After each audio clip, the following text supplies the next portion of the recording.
नमस्कार, मैं प्रेमा प्रियदर्शनी स्वागत करती हूं आपका हमारे डिजिटल प्लेटफॉर्म सक्रिय भारत में। जी हाँ, लीडर्स तो आपने बहुत सारे सुने होंगे, लेकिन आज जो हमारे स्टूडियो में लीडर हैं, उनके बारे में मैं थोड़ा सा परिचय आपको दे देती हूँ। ये पंजाब के गुरदासपुर के रहने वाले हैं, जिन्होंने बड़े-बड़े लीडर्स को तो हराया ही, साथ ही पिछले इलेक्शन में इन पे हमला भी हुआ। आइए जानते हैं उनकी दिलचस्प स्टोरी उन्हीं से कि आम आदमी से आम आदमी पार्टी तक का सफर उनका कैसे स्टार्ट हुआ। नमस्कार सर। जी नमस्कार, सत श्री अकाल जी। सत श्री अकाल। ਤੁਹਾਡਾ ਕੀ हाल है? बढ़िया जी, बढ़िया। देखिए, पंजाब की मिट्टी में खुद ब खुद एक ऐसी खुशबू होती है जी। जिससे हम फील भी करते हैं, चाहे भले हम थोड़े दूर हैं दिल्ली में, बट बिल्कुल। फील सब कुछ करते हैं। बिल्कुल। तो क्वेश्चन मैं थोड़ा पहले हार्ड से ही शुरू करती हूँ ताकि बाद में हम आराम से मजे जी। से बात कर पाएंगे। तो बिल्कुल। पहला क्वेश्चन मैं आपसे ये पूछना चाहती हूँ कि इस बार जस्ट इलेक्शन निकला है दिल्ली में बिल्कुल। और आम आदमी पार्टी बहुत ही मतलब उम्मीद नहीं थी, लेकिन फिर भी हार गई है। जी। तो आप क्या कहना चाहेंगे इस पे? जी पहले तो ना मैं जनता से और आपसे पहले माफ़ी मांग लूँगा कि मैं पंजाबी हूँ और हिंदी थोड़ी सी हमारी थोड़ी कमज़ोर है, और पंजाबी में हिंदी मिक्स हो जाए तो थोड़ा आप ओके ओके, नो प्रॉब्लम। जी। जी, ऐसे ये था कि आम आदमी पार्टी जो दिल्ली में अभी चुनाव हो गए हैं, और आम आदमी पार्टी ने इतना दिल्ली के लिए पिछले 10 साल में इतना काम किया कि जो कि पिछली पार्टी बिल्कुल नहीं कर पाती। इस बार आपको पता नहीं कि मैं 2 दिन हो गया मेरे को दिल्ली में। दिल्ली में मैंने हर एक से यही पूछा कि आपने वोट किसको डाला, तो उन्होंने ये बोला कि अरविंद केजरीवाल जी को जी। कि इस बार इन बीजेपी वालों ने कोई वोट डालने जा रहा है उनके घर पे जाके, ठीक है जी, जैसे सपोज करो मैं वोट डालने जा रहा हूँ, मेरे घर पे आए, पहले तो पैसे दिए, अगर पैसे से नहीं माना तो इन्होंने गुंडागर्दी करके हाथ पकड़ा और इंक लगा दिया कि आपकी वोट हो गई। कि इन्होंने इस बार ऐसे किया है, इतना गिर गए थे कि आम आदमी पार्टी इनको पता था कि हमने काम किए हैं। हमारी पार्टी ने कि स्कूल ऑफ एमिनेशन बनवाए, हमारी पार्टी ने इलेक्ट्रिक बसें जो सी दिल्ली में वो किए, पानी की सुविधा जो फ्री, बिजली की सुविधा फ्री दी, ठीक है। इनको तो ये हो गया था कि अभी केजरीवाल को हराना तो बहुत मुश्किल था। तो इन्होंने अपना पूरा, कि आपको पता होगा कि पुलिस जो पूरी है वो दिल्ली के सरकार, सेंट्रल सरकार के कब्जे में है। इन्होंने पुलिस से लेके हर एक ढंड भेद करके कि इतना घपला किया कि जिनकी वजह से, चलो हम उसको हार नहीं मानते, हमें पता है 22 सीटें लेके गए हैं तब भी हम, पर ये है कि हमारी पार्टी फिर भी दिल्ली के लिए काम करेगी, करती रहेगी और उनके साथ खड़ी है, दिल्ली वाले लोगों के साथ खड़ी है। देखिए, आपकी बात से एक बात मैं स्पष्ट तौर पे आपसे पूछना चाहती हूँ कि ये बहुत बड़ा स्टेटमेंट पास हो जाता है कि चुनाव दबाव में हुआ है। तो क्या आपको कंफर्म ऐसा लगता है कि ये चुनाव दबाव में हुआ है? जी जनता पे दबाव बनाया गया है? इसमें देखो, इसका मैं जवाब नहीं, इसका जवाब खुद जनता देगी कि जनता यहाँ पे दिल्ली में, आपको वही पूछ रहा हूँ कि लेकिन कहने के लिए तो बताया जाए आपको कि जनता ने जवाब दे दिया है, इलेक्शन के रिजल्ट आ चुके हैं। तो आप ये भी देखिए कि पोल कितना हुआ है वोट का, और पहले कितना होता था, और किन्होंने वोट दिया। और कईयों के, मैं वही तो बोल रहा हूँ कि जैसे आप देखिए कि एक घर में जाके इन्होंने, कि जिन्होंने पैसे ले लिए, जिन्होंने नहीं लिए उनको जबरदस्ती पकड़ के हाथ में इंक लगा लिया कि तेरी वोट हो गई, ठीक है। ये मैं नहीं, ये जनता जवाब देगी। पर तब भी दिल्ली वालों के लिए हमारे अरविंद केजरीवाल जी 24 घंटे उनकी सेवा में हाजिर है, तब भी हमारा काम है जो वैसा ही चलता रहेगा, दिल्ली वालों की सेवा। तो अभी मतलब इलेक्शन के रिजल्ट के बाद भी आप जनता से जुड़े रहेंगे और डाउन टू अर्थ पूरा वर्क होने वाला है? बिल्कुल पूरा उनसे मिल के और उनकी जो भी असुविधाएं। लेकिन एक मुद्दा ये भी उठता है कि जब आप लोग सरकार में थे तब भी ये होता था कि हमें काम नहीं करने दिया जा रहा है, तो अब तो उनकी पूरी सरकार है, फिर आप काम कैसे करेंगे? जी पहले भी हमें धरने लगा के काम करते थे। देखो हमारी आम आदमी पार्टी तो धरनों से ही उठी है, हमने संघर्ष करना सीखा है, ठीक है। चाहे वो 2012 का हो, चाहे वो 2017 का हो, पर हमारी जो पार्टी है उन्होंने संघर्ष किया है और संघर्ष करके यहाँ तक आई, और आगे भी हम लोग संघर्ष ही करेंगे, क्योंकि हमारे नेता हैं जो जितने भी आम आदमी पार्टी के नेता हैं वो एक आम घर से उठे हैं, उनका कोई पिछला जानो, उनके घर में कोई परिवार में नेता नहीं है, वो एक आम घर से उठ के यहाँ तक आई है, और हमारी पार्टी ने हमें बहुत कुछ दिया। बात संघर्ष की आई है तो हम आपके संघर्ष के बारे में जानना चाहेंगे कि लाइक आप एकदम आम इंसान थे, बिल्कुल ही आपका कोई पॉलिटिक्स से कोई नाता नहीं है, कोई बैकग्राउंड नहीं है, तो मैं जानना चाहती हूँ कि आप आम आदमी पार्टी से कैसे जुड़े और आज आप इतने बड़े नेता के तौर पे उभर के वहां पे आ रहे हैं। काफी बड़े बड़े लीडर्स को आपने हराया है अपने एरिया में, तो आप थोड़ा प्रकाश डालिए इन सब चीजों पे।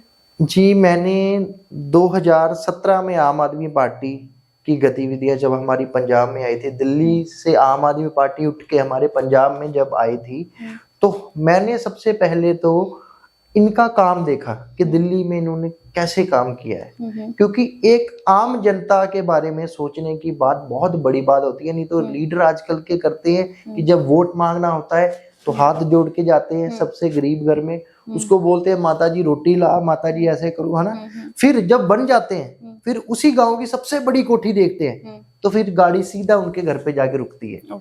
ये राजनेता करते थे पहले।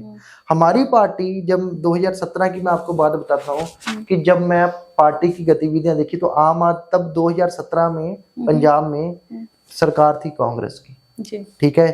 तो कांग्रेस में जो लोग तंग थे, अकाली दल से जो तंग थे, उन्होंने कि एक मान लो कि किसी चीज के ऊपर कब्जा होता ना, वैसे किया हुआ था।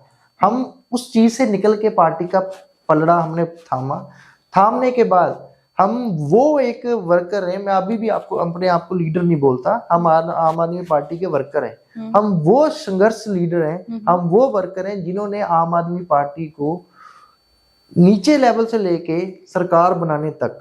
जब आपको मैं बात बताता हूँ कि 2020 में जब कोरोना काल आया था, कोरोना काल में जब हम अपनी पार्टी का प्रचार करते थे, लोग जब हम उठ के जाते थे ना लोगों के घर से, लोग सर्फ से कुर्सियां साफ करते थे कि कहीं कोरोना ना आ जाए हमारे घर में। तब की हमने की है, पार्टी का काम किया है। पार्टी का काम करने के बाद 2022 में जब हमारी पार्टी यहाँ पे पंजाब में फुल फ्लैश सरकार बनी, तो हमारे जो टकसाली वर्कर थे उनकी मेहनत से बनी है। और आज भी वो हमारी आम आदमी पार्टी के एक वर्करों की एक मैं बोलता हूँ कि उनको सलूट करता हूँ कि वो अगर नाराज भी हो जाते हैं तो पार्टी में रहते हैं, कहीं बाहर नहीं जाते, फिर भी पार्टी के साथ जुड़े हैं और मरते दम तक पार्टी के साथ रहेंगे। क्योंकि मैं 2017 की बात आपको बता रहा हूँ कि मैं तब फौज में था, आर्मी में मैं सेवा निभाता था जी। तो मैं बॉर्डर पे रह के, फिर यहाँ पे भी हमारी यूनिट होती थी, वहां पे रह के मैंने पंजाब में न्यूज देखनी, सब देखनी कि यार अगर हम इसमें घुसेंगे नहीं तो बॉर्डर पे रह के हम क्या उखाड़ लेंगे, कुछ नहीं कर, जब देश अंदर से खोखला हो जाएगा। तो इसलिए फिर मैंने फैसला किया कि नहीं, अभी मैं पॉलिटिक्स में जाऊंगा। तो पॉलिटिक्स में आने के बाद 2022 में हमारी सरकार बनी। सरकार बनने के बाद हमने पहले 5 वादे किए थे। सबसे पहले वादा बिजली फ्री, दूसरा मोहल्ला क्लिनिक, तीसरा कि जो हमारे किसान भाईचारा है, रात के 2-2 बजे जो ट्यूबवेल की लाइट आती थी ना, रात के 2-2 बजे देते थे। तो हमने किसान भाइयों से वादा किया था कि आपकी 24 आवर बिजली नहीं जाएगी। चौथा SSF, और 5वां किया था 1-1 हजार रुपए देना, कि वो भी अब जल्द पंजाब में ये चीज लागू कर देंगे। तो जैसे बात मोहल्ला क्लिनिक की आई, तो अतिशी का एक वीडियो देखा था मैंने, तो उन्होंने बोला मैं तो मोहल्ला क्लिनिक कभी विजिट ही नहीं की हूँ। तो जब आम आदमी पार्टी के नेता खुद ही विजिट नहीं कर रहे हैं वहां पे, तो फिर नॉर्मल इंसान कैसे विजिट करेगा?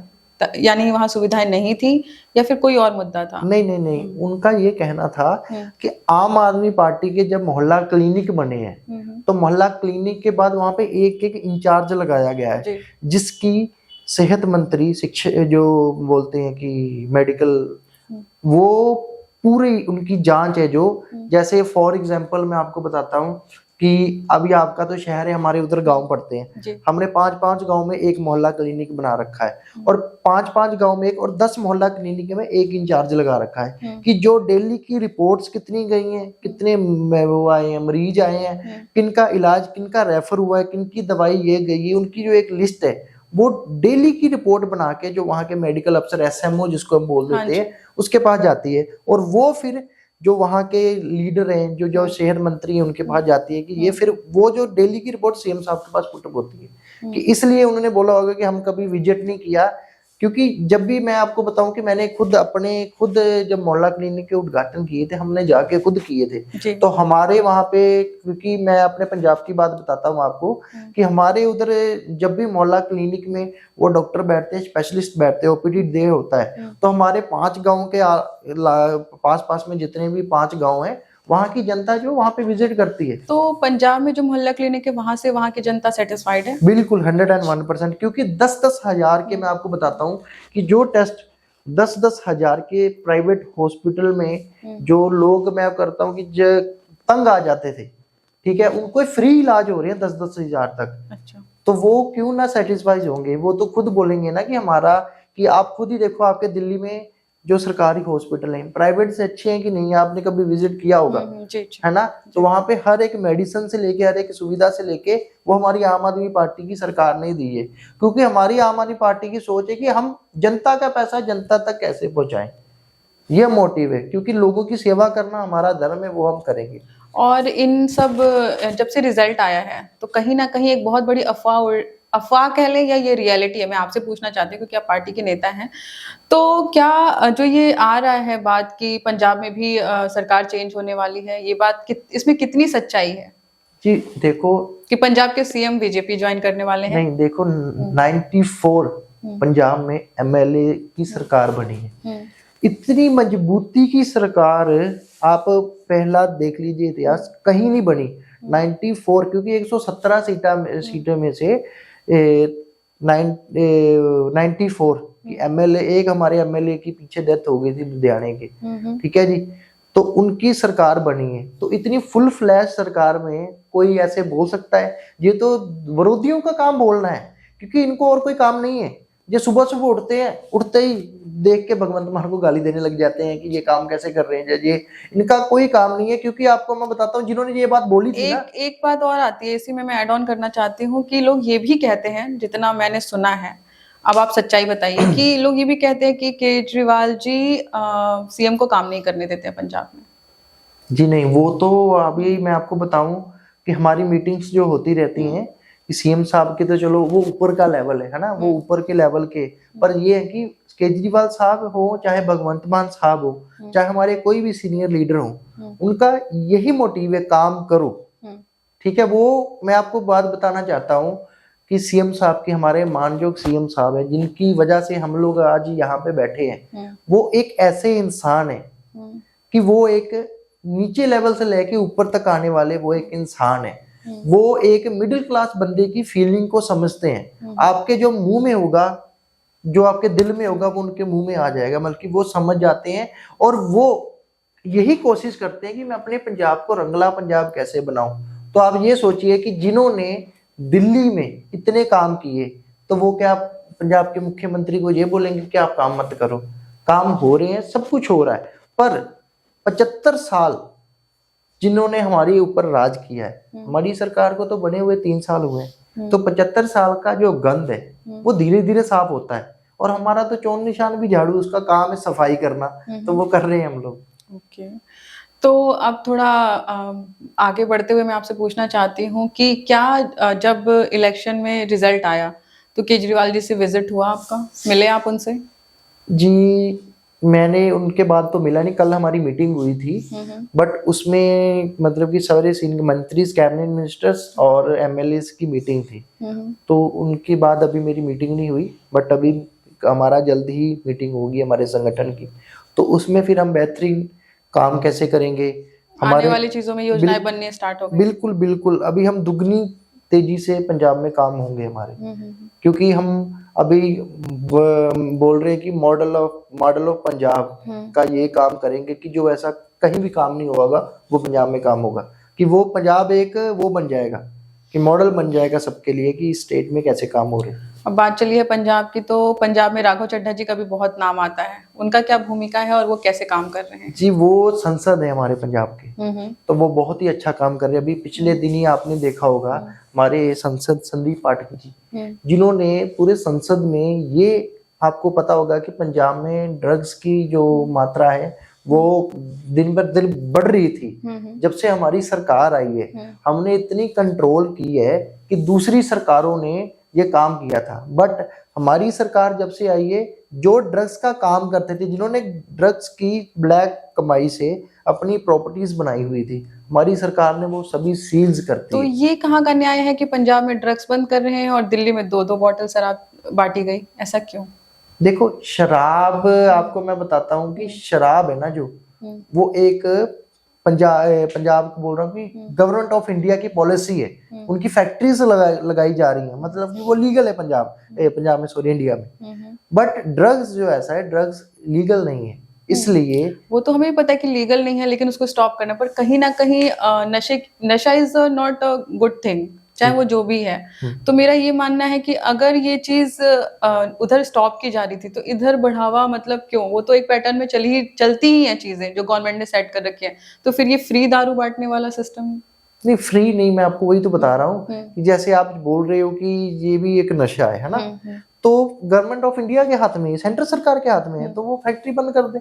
अच्छा, फैक्ट्री बंद कर दे तो फैक्ट्री हो रही है। अभी देखो, एक दारू की बोतल है, उसके ऊपर लिखा भी है जी, कि आपके सेहत के लिए हानिकारक है, उसके ऊपर लिखा हुआ है, तब भी लोग पी रहे हैं, है ना। तो यही मैं बोल रहा हूँ कि हमारी पंजाब में कि जब हमारी सरकार आई थी, सबसे बड़ा मुद्दा था ना नशे का, कि नशा पंजाब में जो है कि वो नौजवानी खा रहा है। पर जबकि हमारी सरकार आई है, हमने जितने भी नशा तस्कर थे, जिन्होंने नशा बेचते थे, उनकी प्रॉपर्टी, करोड़ों की प्रॉपर्टी सीज करके, ठीक है जी। और अभी आपको मैं वही बता रहा हूँ कि जब आपने राघव चड्ढा जी के बारे में पूछा कि उन्होंने, अभी आपको पता होगा पिछले दिन ही एक, आप फ्लाइट में जाते होंगे तो वहां पे एक चाय भी पीते हैं, तो सुना था मैंने। बिल्कुल कितने की चाय था, 300-400 की चाय आती है, एक मिडिल क्लास आदमी नहीं कर सकता, जो कि बिल पास भी हो गया। हाँ जी, वो बिल पास हो गया। हमारे राघव चड्ढा जी बहुत अच्छा काम कर रहे हैं, हमारे डॉक्टर संदीप पाठक जी, उन्होंने अभी पिछले दिन ही अभी संसद में ये सवाल रखा। ये जो स्पेशली जो देशी या फिर शराब की जो बात उठाई, वो इसलिए उठाई क्योंकि मेरा ऐसा कहीं ना कहीं एक नजरिया है, या हो सकता है मैं गलत भी हूँ, मैं आपसे जानना चाहती हूँ, क्योंकि जो महिलाएं होती हैं वो अपने घर को स्वर्ग देखना चाहती हैं, महिलाओं की बहुत बड़ी भूमिका होती है घर को स्वर्ग बनाने में, लेकिन अगर महिला ही खुश नहीं है तो फिर वहां पे चीजें खराब होती हैं, और महिलाओं को कहीं ना कहीं ऐसा फील होता है कि अगर हस्बैंड पी रहा है, भाई पी रहा है, या कोई भी पी रहा है दारू, तो उससे प्रॉब्लम होती है घर में। तो क्या आपको नहीं लगता कि कहीं ना कहीं इस बार जो इलेक्शन हारने का जो रीजन है, वो कहीं ना कहीं ये मुद्दा भी हो सकता है, क्योंकि कहीं महिलाएं बहुत बड़ी भूमिका निभाती हैं हमेशा जब भी इलेक्शंस आते हैं, तो इसका एक रीजन आप ये मानते हैं? नहीं, मैं ये बोल रहा हूँ कि देखो कि सरकार ने ना, गवर्नमेंट ऑफ इंडिया ने हो गए, चाहे वो कोई भी, उन्होंने इलीगल ये ठेके जो है इलीगल कर रखे हैं, ठीक है। और जो भी कोई दारू पीता है ना, तो वो अपनी मर्जी से पीता है, उसको कोई जबरदस्ती नहीं देता। और मैं फर्स्ट टाइम देख के मैं बहुत, कि आपने ये मुद्दा उठाया, आपने ये मुद्दा उठा रखा है कि महिला जो है कि दारू को पसंद नहीं करती। नहीं तो मैं 2 दिन में आया हूँ, मैं चाय वाले की टपरी पे मैंने इतने मर्द नहीं देखे जितने लड़कियां देखी सिगरेट फूकती यहाँ पे, है ना। और दारू की बात बताऊं कि दारू एक ऐसी है कि जो, मैं भी यही बोलता हूँ कि दारू बिल्कुल नहीं पीनी चाहिए, ठीक है जी। दारू जो सेहत के लिए हानिकारक है, और कि जो आपने बोला अभी मेरे को कि एक ये भी हो सकता है कि दिल्ली की जनता ने ये चीज के लिए कंसिडर किया हो, मैं हो सकता है, ये मैं वो नहीं करता। बट हमने यही कहा कि आम जनता का हम क्या कर सके कि आम जनता का जो है, आम जनता खुश हो जाए, बस ये हमारी आम पार्टी का वो है। और दूसरा कि हमारी आम आदमी पार्टी में जितने भी विधायक बने हैं, चाहे पंजाब की बात करता हूँ, वो आप सर्च मार लीजिए, सभी नॉर्मल घर से, यहाँ तक कि हमारे सरदार भगवंत सिंह मान भी एक नॉर्मल से घर से है, कि जहाँ पे वो उस गांव से है जहाँ पे उन्होंने, कि बोलते हैं ना आप, चलो अभी मैं पंजाबी में बता रहा हूँ, कि वो गांव से है कि जहाँ पे भैंसों की पूंछें पकड़ के उन्होंने तालाब में नहाए हुए हैं। अच्छा। वो गांव से है कि जहाँ पे कि छोटे छोटे बच्चे जहाँ पे बैठ के कंचे खेलते थे, वो उस चीज से उठ के आज वो उधर तक पहुंचे हैं। तो वो वही पहुंचे हैं कि मैं अपने पंजाब की सेवा कर सकूं, मैं अपने पंजाब को रंगला पंजाब कैसे बना सकूं। देखिए, बहुत सारी ऐसी बातें होती हैं जो ये तो हम सुनते रहते हैं, या कुछ ऐसा होता है कि हमें रील में देखा है, या यूट्यूब पे देखा है, या समटाइम टीवी पे भी देखा हुआ है।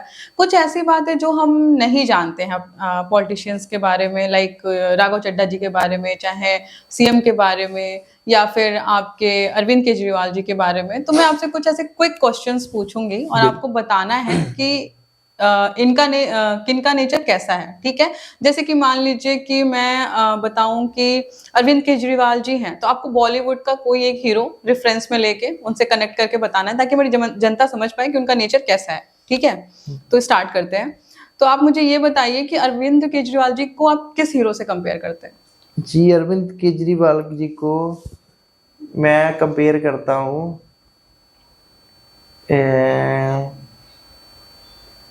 अपने नाना पाटेकर से। अच्छा जी वो बिल्कुल देखो देखो, खून खून दोनों का सेम है। बिल्कुल अरविंद केजरीवाल को इसलिए कि वो प्रेम लोगों से बहुत करते हैं, जैसे नाना साहब आपको मैं बता रहा हूँ पटेल से, उनका ये नेचर था। उनको मैंने इसलिए उनसे मैच किया क्योंकि मैं उनकी कई पिक्चरें देखी है। अच्छा। वो जिनके साथ खड़ते थे चाहे वो कुछ भी हो जाए उनके साथ खड़ जाते थे। और हमारे केजरीवाल साहब भी ऐसे ही हैं कि उन्होंने एक आंदोलन से शुरू किया कि वो उनके साथ रुके हैं और रुके हैं वैसे ही, और आज वो ही चीज को लेते हैं क्योंकि वो आपको भी पता है कि वो इनकम टैक्स में इतने बड़े अफसर थे, तो उन्होंने नौकरी छोड़ के जनता की सेवा करने की तो वो तो मैं उनसे मिलाऊंगा उनको। ये बात तो सही है कि देखिए नाना पाटेकर जी जो है वो अपने आप में बहुत बड़े मतलब मैं तो उनको बहुत उनका रिस्पेक्ट एक अंदाज है। हाँ, उनका एक अंदाज है, वो बहुत ही मतलब वर्सेटाइल एक्टर हैं और लिटरली मैं उनको बहुत रिस्पेक्ट करती हूँ। बिल्कुल। और अब सेकंड पे आ जाते हैं आपके सीएम साहब के बारे में। वो तो सन्नी देओल है जी उनका भगवंत मान जी हमारे सन्नी देओल है जी। वो रीजन 2.5 किलो का हाथ, 2.5 किलो का हाथ, बिल्कुल उन्होंने सभी लीडरों की नाक में दम कर रखा उनके। या फिर ये कह लें कि मैं निकला हूँ गड्डी लेके। बिल्कुल बिल्कुल, वो जब निकलते हैं तो बस मैं आपको क्या बताऊं कि वो पंजाब के बारे में सोचते हैं। उनको फिर ये नहीं कि आगे वो चाहे हमारे सीएम साहब के बारे में एक मैं आपको बात बताता हूँ कि वो इंसाफ है, वो साफ दिल वाले हैं। उनका चाहे कोई अपना भी है वो गलत है तो वो गलत है, वो फेवर नहीं करते। वो इतने स्वीट और हार्टेस्ट इंसान है कि आप बताओ 6 महीने की उनकी बेबी है, जलंधर इलेक्शन हो रहे हैं। हमारी madam CM doctor Gurpreet Kaur ji वो दोनों बेबी को अपनी दादी के पास छोड़ा, सुबह निकलते थे रात को आते थे, फिर आके बेटी को प्यार करते थे। कि उनका एक इतना पब्लिक में इतना प्यार है कि वो हमारे सीएम साहब अगर 24 आवर है, 1 घंटा अपने घर पे देते होंगे, 23 घंटे की पंजाब के बारे में बोलते हैं। इसलिए सनी देओल के बारे में उनको किया कि वो एक दिल के नरम भी है और जब स्ट्रिक्टली आ जाए तो फिर वो धुआं से उठा देती है, बस वो कि उठ जाता है वो हैंड पाइप भी निकाल के बिल्कुल बिल्कुल गया। ठीक है, अब इसी बात को सिलसिला आगे बढ़ाते हुए मैं राघव चड्ढा जी के बारे में जानना चाहूंगी कि आप उनको कैसे कंपेयर करते हैं। हालांकि वो एक परफेक्ट कपल के तौर पे भी दिखते हैं। बिल्कुल। हाँ, तो फिर आप उनके बारे में बताइए कि वो किससे कंपेयर होते हैं। राघव चड्ढा जी जो कंपेयर होते हैं वो रणबीर कपूर जी से होते हैं। ओ बिल्कुल, वो एक स्वीटस है और एक बिल्कुल शांत स्वभाव के मालिक है और बिल्कुल माइंड बल्कि एक सोच समझ के करने वाले इंसान है।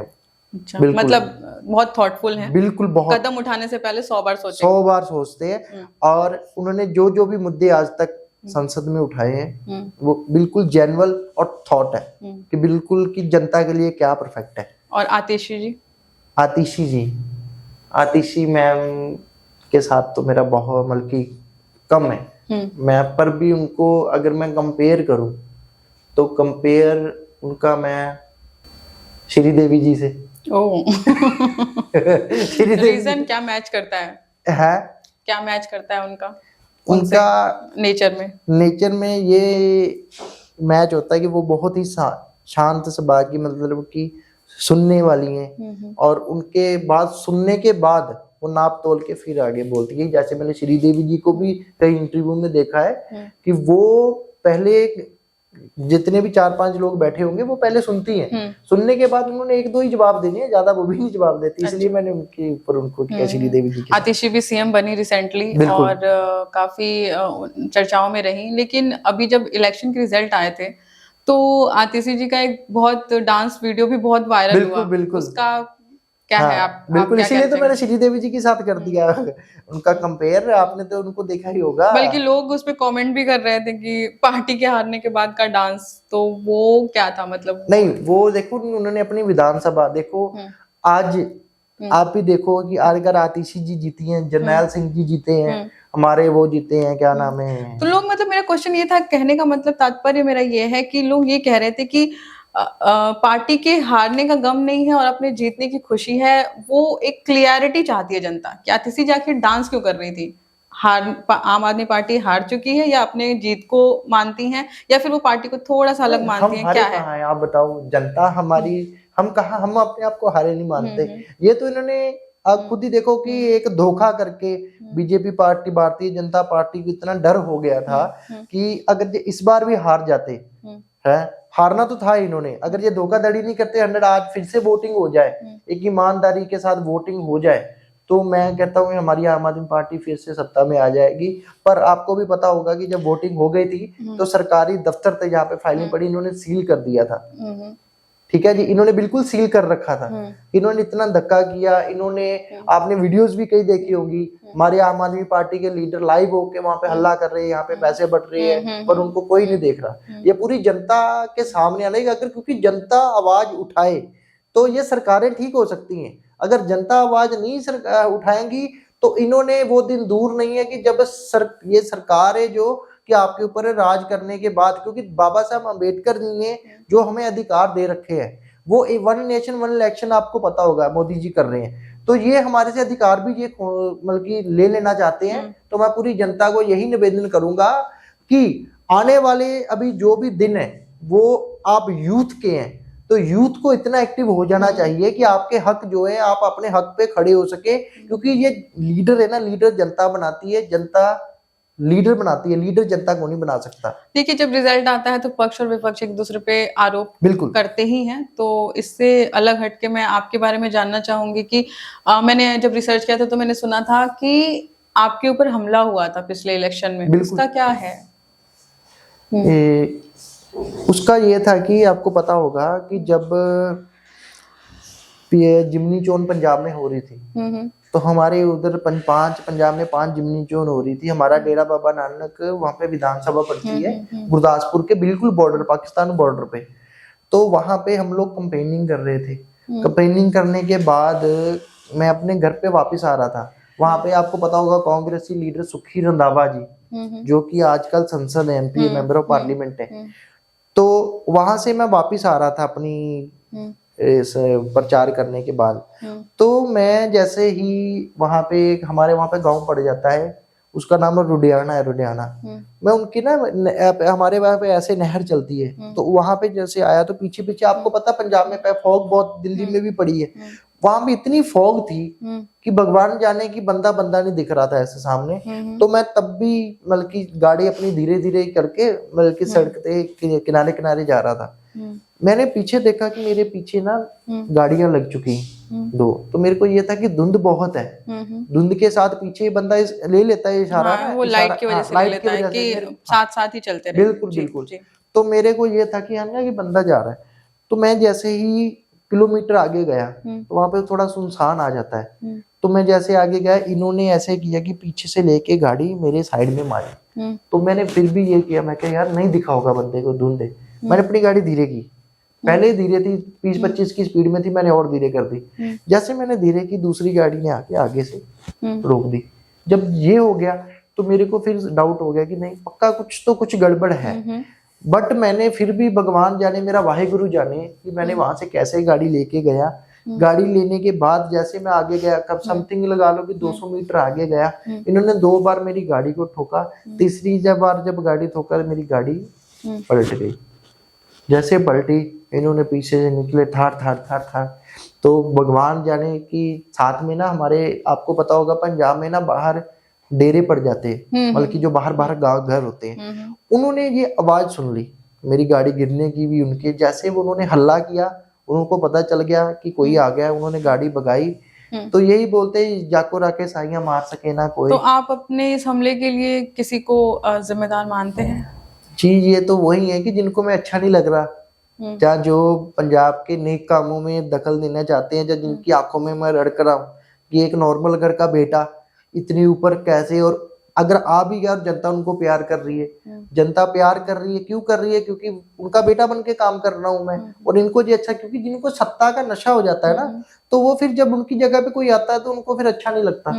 इसलिए चलो, नाम तो मैं किसी का कंफर्म नहीं कर सकता क्योंकि अभी कंफर्म नहीं हुआ, पर मैं आपके चैनल के राही उनको एक सलाह देना चाहता हूँ कि जितने भी प्यार तो मेरे को करते हैं, पर जो नहीं भी करते प्यार, कि जब भी आए बता के आए, क्योंकि हम माझे के रहने वाले हैं, हमारे माझी एरिया के जो लोग हैं वो दलेर है, क्योंकि जब आपको पता महाराजा रणजीत सिंह को जानते होंगे आप, जब महाराजा रणजीत सिंह का राज था ना तो उनकी भी यही बोलते थे कि पहले माजे की सेना को आने दो फिर लड़ाई लड़ेंगे। तो हमारे तो पहले सूरमे योद्धे बहादुर हमारी कौम के लोग हैं। तो ये ऐसे तो लल्ली शल्ली कोई भी आके करेगी, जब तक हमारे शरीर में जा रहे हम जनता की सेवा करेंगे, करते रहेंगे, चाहे हमारे ऊपर हमला करवा लो, चाहे हमें ग्रेनेड से उड़वा दो, पर हम करेंगे जनता की सेवा ही। आपको नहीं लगता कि इधर भी पंजाब में बहुत हमले होने लगे हैं, जैसे रिसेंटली मूसेवाला जी का भी हुआ था? बिल्कुल। तो इसका आपको क्या लगता है, मेन रीजन क्या है? क्योंकि सिद्धू मूसेवाला के हमले और डेथ के बाद तो मतलब लिटरली पंजाब में बहुत डर का माहौल आ गया था। मैं आपको बताता हूँ कि जब भी कोई सरकार सत्ता में आती है ना तो उसको बदनाम करने के लिए, देखो मेरी सरकार है, मैं चाहता हूँ कि मेरी सरकार बिल्कुल, मेरा जो आवाम है बिल्कुल नेक और शांति से रहे, मैं तो ये कोशिश करूंगा। पर जो दूसरी पार्टियां है ना वो ऐसे गलत काम करने के बाद दूसरी पार्टी को बदनाम करना चाहते हैं। अभी आप खुद लगाओ कि मेरी पार्टी है, मैं उसका पंजाब संयुक्त सकत्तर हूँ पंजाब का, मेरे ऊपर ही हमला हो रहा है तो मेरी पार्टी नहीं करवाएगी, दूसरी पार्टियां करवाएंगी। इसलिए कि जो सत्ता में सरकार चलती है उसको बहुत कुछ देखना पड़ता है, और दूसरी पार्टियां बदनाम करने के लिए, चाहे वो चोरी हो, डकैती हो, गुंडागर्दी हो, वो एक अपनी सरकार कभी नहीं करवाती, दूसरी सरकारें करवाती हैं। तो सिद्धू मूसेवाला के हमले के पीछे आपको कौन लगता है? दूसरी पार्टियां। आपको भी पता है कि वो जो सिद्धू मूसेवाला है वो कांग्रेस से एमएलए की सीट लड़ा था मानसा से, ठीक है, हमारी सरकार बन गई, तो आप खुद ही लगाओ कि कौन कर सकता है ऐसा। और वो एक ऐसे कलाकार थे, ऐसे पर्सन थे मूसेवाला जी कि लोगों के दिल में राज करते थे। आज की डेट के ऊपर बच्चे बच्चे के नाम पे सिद्धू मूसेवाला सिद्धू मूसेवाला सिद्धू मूसेवाला है, पर यह है कि जब से हमारी सरकार आई है, गैंगस्टरवाद हो चाहे कोई भी हो, सबको लॉ एंड ऑर्डर ने इतना ठीक कर रखा है कि कोई हमारे, चाहे वो एसएसपी साहबान है, चाहे वो सीपी साहबान है, चाहे वो डीजीपी पंजाब ने, उन्होंने एक लॉ एंड ऑर्डर मेंटेन कर रखा है। और हमारी जब तक सरकार है लोगों की सुरक्षा करना, देखो पंजाब पुलिस जो हमारी है उनका फर्ज है लोगों की सुरक्षा करना, वो कर रहे हैं, उनके पास हमने पूरी ऑथराइज दे रखे हैं। हमारी सरकार ने अब पीछे कम से कम 550 से 600 स्कॉर्पियो गाड़ी और हेलेक्स जो कि दुबई पुलिस के पास है, हमने, हमारी सरकार ने पंजाब पुलिस को दी है। कि आपको यही बोलना चाहते हैं कि जितना भी करवाती है ये सत्ताधारी सरकार जो होती है उसको बदनाम कराने के लिए करवाती है। तो आप ये कहना चाहते हैं कि इतनी सुविधाओं के बाद अब हमले नहीं होंगे? बिल्कुल। देखो जी, पहले पता क्या था, मैं आपको बताता हूँ। हमारे पंजाब में जब सरकार बनी थी ना तो जो पुलिस के पास गाड़ियां थी ना वो पुरानियां थी। अच्छा। अगर हमारे चोर और चक्के इतने आगे बढ़ गए हैं कि वो नेट के साथ किसी के अकाउंट से पैसा निकाल लेते। पहले पुराने जमाने में ये होता था कि अगर घर पे नहीं है कोई, वो दीवार टापता था, फिर उसकी तिजोरी लूटता था, फिर जाता था। अभी तो वो फोन पे टक टक टक टक करता है, आपके पैसे वो गए। तो अगर चोर इतने एडवांस हो गए तो हमारी पुलिस भी इतनी एडवांस होनी चाहिए, उनका भी साइबर क्राइम इतना स्ट्रॉन्ग होना चाहिए कि आपकी वो रक्षा, आपके अगर वो आपकी ऐसे खड़े होके फिजिकल आपकी रक्षा कर रहे हैं तो उनका धर्म है कि आपकी जो बैंक बैलेंस है उनकी भी रक्षा करना, आपके जो अकाउंट्स है उनकी रक्षा करना उनका धर्म है।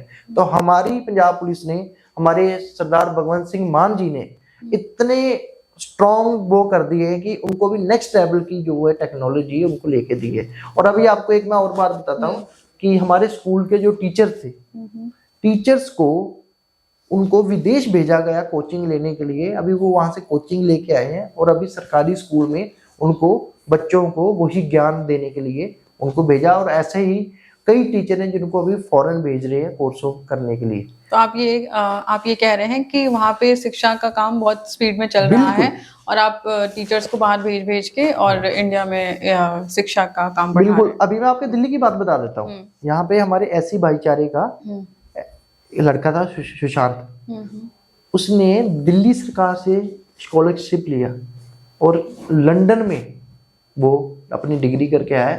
और सोनिया गांधी जी का बेटा उनके साथ, मतलब कि वहां पे बैचमेट था उसका। और एक अपने ऐसे ही भाईचारे का लड़का, सोनिया गांधी जी का बेटा राहुल गांधी जी, नहीं सॉरी, उनका प्रियंका गांधी का। अच्छा, प्रियंका गांधी, ओके। सोनिया गांधी बोल, प्रियंका गांधी का बेटा उनके साथ वहां पे बैचमेट था उनका, कि उन्होंने जब आके, ये मैं आपको बात बता रहा हूँ ना, इलेक्शन की बात बता रहा हूँ, कि जब ये अनाउंसमेंट हुई थी सीटें, तो उनके बाद वो आया था, उन्होंने अपने दलित भाईचारों में प्रचार किया, और उनकी अभी ये थी कि अगर हमारी सरकार फिर रिपीट होती जहां तक, तो हमारे कई ऐसे बच्चे थे जिनको फ्री शिक्षा के लिए हम लोग विदेश भेजते थे। कि बहुत प्राउड वाली बात है कि एक आम घर का दलित भाईचारे का बेटा, उसको सरकार ने स्कॉलरशिप दिया, स्कॉलरशिप के बाद वो फॉरेन में गया, फॉरेन में वहां पे पढ़ा, कि जहाँ पे प्रियंका गांधी जी का बेटा वहां पे उनका क्लासमेट था, कि उन्होंने आके बताया कि बहुत ही मान वाली बात है कि हमारी सरकार है जो एक आम बंदे के लिए सोचती है। आपको ऐसा नहीं लगता कि जैसे हम किसी को भी संबोधित करते हैं तो क्या इसमें जरूरी है कि हम जो दलित हैं उनको दलित संबोधित करना नीडेड है ऐसा? नहीं नहीं, बिल्कुल नहीं, मैं तो इनके खिलाफ हूँ, बट ये है कि हमारे जितने भी भाई हैं, क्योंकि अगर लीडर्स ही स्टार्ट नहीं करेंगे उस चीज को स्टॉप करना, इस तरीके से संबोधित करना, तो वो चीज रुकेगी नहीं, है ना? आपको बिल्कुल बिल्कुल बिल्कुल, ये आपकी बात 100 आने सच है। बट कई लीडर्स ऐसे हैं कि इनके ऊपर ही उन्होंने राजनीति की है, और हमारी सरकार ने यही लीडर की जो पहले थे ना, उनको चेंज, हमारी सरकार जो बनी है, वो सरकार सत्ता करने के लिए नहीं आई, वो जो सरकार है, जो सियासत है, उसको चेंज करने के लिए आई है। क्योंकि पहले ये होता था कि अभी अगर आप किसी सीएम से हाथ मिलाते थे ना, बाद में आपको उंगलियां गिननी थी वह पूरी है कि नहीं है, क्योंकि वो लीडर हाथ ही नहीं मिलाता था। जब से हमारी आम आदमी पार्टी की सरकार आई है, आम बंदा, आपने कभी देखा होगा कि हमारे आम आदमी पार्टी के जितने भी लीडर हैं, उनके पास कभी भी आपने, चाहे वो मनीष सिसोदिया हो जाए, संजय सिंह हो जाए, जैन जी हो जाए, चाहे आतिशी हो जाए, कभी भी आपने इनके साथ सिक्योरिटी देखी है? Z+ सिक्योरिटी, आप बताओ, दिल्ली में रहते हो आप, आपने कभी भी इनके साथ Z+ सिक्योरिटी देखी है? क्योंकि इन्होंने ये रिवाज किए होते, अगर हमारे साथ ही सिक्योरिटी होगी तो जनता हमने से मिलेगी कैसे? इसलिए कि आपकी बात बहुत बढ़िया है कि अगर इस चीज को, वर्डिंग को अगर हम लोग खत्म कर दें तो ये चीज है। Z+ जो सिक्योरिटी तो प्रोटोकॉल्स होते हैं, वो तो सिक्योरिटी के लिए रीजन से होते हैं, और जो पिछले जो भी लोग रहे हैं नेता, उन ऐसा नहीं है कि वो हाथ नहीं मिलाते, चीजें नहीं करते हैं, वो भी करते हैं। लेकिन हाँ, आप आम आदमी पार्टी से जुड़े हैं तो आपका लगाव है, तो वो उस चीज को मैं समझ रही हूँ। तो नहीं, ये बात अगर आप ये बोल रहे हैं कि आप देखिए, ये कभी पढ़ के देखना, आप बीजेपी सरकार हो, चाहे वो हमारी अकाली दल हो हमारे पंजाब में, चाहे कांग्रेस हो, पहली बात तो ये थी, लीडर से मिलना ही बहुत मुश्किल था। क्योंकि मैं भी रहा हूँ, जब से आम आदमी पार्टी में नहीं था, तो हमारे वहाँ के जो विधायक MLA होते थे, उनको मिलने के, वो पहली बात वो चंडीगढ़ रहते थे, चंडीगढ़ से शनि एतवार आना, शनि एतवार आकर अगर बैठते थे तो अपने खास से मिलके चले जाते थे, आम जनता वैसी रह जाती थी। पर हमारी सरकार जब से बनी है, इनको हमने सियासत करना सिखा दिया कि सियासत क्या कहते हैं, कि ये लोगों से अभी खुद उनके घर पे जाके बैठते हैं कि आम आदमी पार्टी ने ऐसा किया, हम भी ऐसा करेंगे, कि ये हमें अभी कॉपी करने लगे, कॉपीराइट हमारा करने लगे, बहुत बड़ी बात है। मैं आपसे आजकल की बहुत जनरेशन, जो भी यंग जनरेशन है,